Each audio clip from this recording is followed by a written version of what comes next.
Realization Part 6. The one central idea throughout all the Upanishads is that of realization.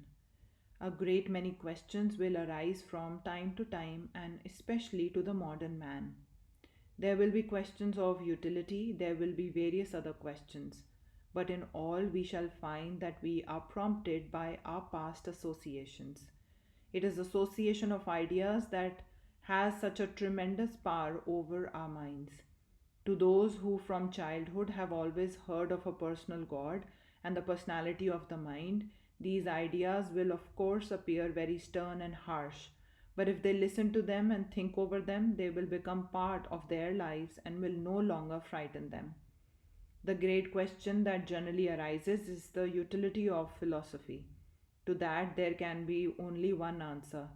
If on the utilitarian grounds it is good for men to seek for pleasure, why should not those whose pleasure is in religious speculation seek for that? Because sense enjoyments please many. They seek for them. But there may be others whom they do not please, who want higher enjoyment. The dog's pleasure is only in eating and drinking. The dog cannot understand the pleasure of the scientist who gives up everything and perhaps dwells on the top of a mountain to observe the position of certain stars. The dog may smile at him and think he is a madman. Perhaps this poor scientist never had money enough to marry even and lives very simply.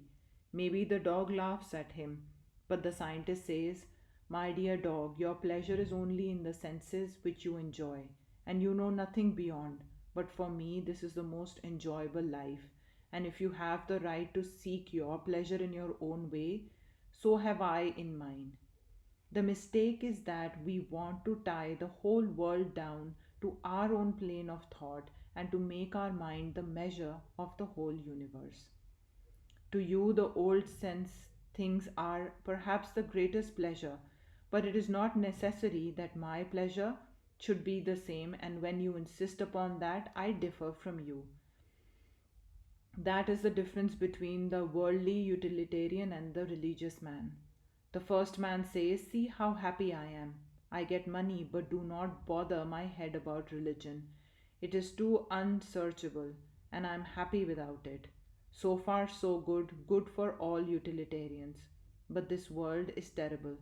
If a man gets happiness in any way, expecting by injuring his fellow beings, Godspeed him. But when this man comes to me and says, "You too must do these things, you will be a fool if you do not," I say, "You are wrong, because the very things which are pleasurable to you have not the slightest attraction for me. If I had to go after a few handfuls of gold, my life would not be worth living. I should die." That is the answer the religious man would make. The fact is that religion is possible only for those who have finished with these lower things. We must have our own experiences, must have our own full run. It is only when we have finished this run that the whole world opens.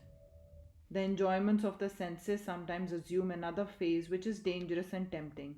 You will always hear the idea in very old times in every religion that the time will come when all the miseries of life will cease and only its joys and pleasures will remain, and this earth will become a heaven. That I do not believe. This earth will always remain the same world. It is a most terrible thing to say, yet I do not see my way out of it. The misery in the world is like chronic rheumatism in the body. Drive it from one part and it goes to another. Drive it from there and you will feel it somewhere else. Whatever you do, it is still there. In older times, people lived in forests and ate each other. In modern times, they do not eat each other's flesh, but they cheat one another. Whole countries and cities are ruined by cheating. That does not show much progress. I do not see that what you call progress in the world is other than the multiplication of desires. If one thing is obvious to me, it is that desires bring all misery. It is the state of the beggar who is always begging for something and unable to see anything without the wish to possess it, is always longing for more.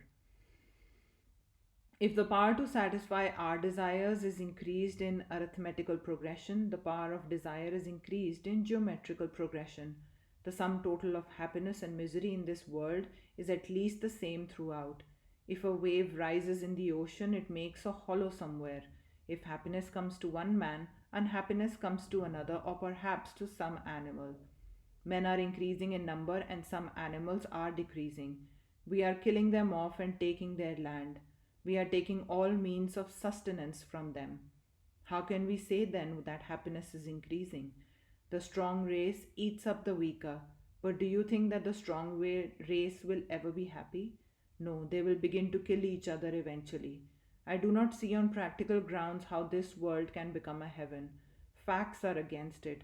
On theoretical grounds also, I see it cannot be.